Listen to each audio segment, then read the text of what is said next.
हर हर महादेव। अक्सर हमारे मन में यह सवाल उठता है कि आखिर करवा चौथ व्रत को मनाने के पीछे का असली कारण क्या है और सबसे पहले इसकी शुरुआत कहाँ से हुई थी। मान्यताओं के अनुसार करवा चौथ को कार्तिक मास के प्रथम पक्ष की चतुर्थी तिथि को मनाया जाता है, जिसमें लाल वस्त्र धारण कर सुहागन महिलाएं अपने पति के लिए चांद को अर्घ्य देती हैं और पूरे दिन का निर्जला उपवास रखती हैं। पौराणिक कथा के अनुसार करवा नाम की पतिव्रता स्त्री थी। उनका पति एक दिन नदी में स्नान करने गया तो नहाते समय एक मगरमच्छ ने उसका पैर पकड़ा लिया।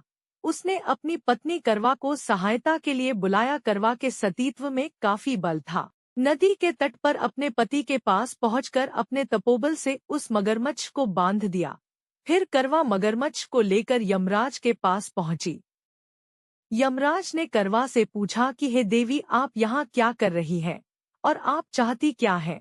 करवा ने यमराज से कहा कि इस मगर ने मेरे पति के पैर को पकड़ लिया था, इसलिए आप अपनी शक्ति से इसके मृत्युदंड दें और उसको नरक में ले जाएं।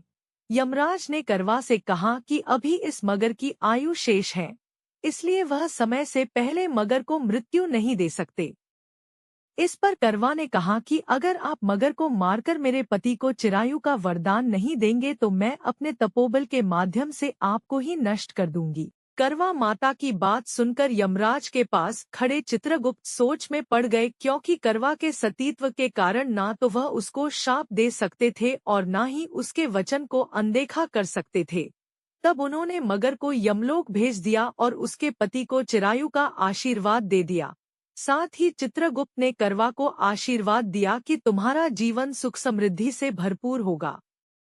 चित्रगुप्त ने कहा कि जिस तरह तुमने अपने तपोबल से अपने पति के प्राणों की रक्षा की है, उससे मैं बहुत प्रसन्न हूँ। मैं वरदान देता हूँ कि आज की तिथि के दिन जो भी महिला पूर्ण विश्वास के साथ तुम्हारा व्रत और पूजन करेगी, उसके सौभाग्य की रक्षा मैं करूँगा। उस दिन कार्तिक मास की चतुर्थी होने के कारण करवा और चौथ मिलने से इसका नाम करवा चौथ पड़ा। इस तरह माँ करवा पहली महिला है जिन्होंने सुहाग की रक्षा के लिए न केवल व्रत किया बल्कि करवा चौथ की शुरुआत भी की।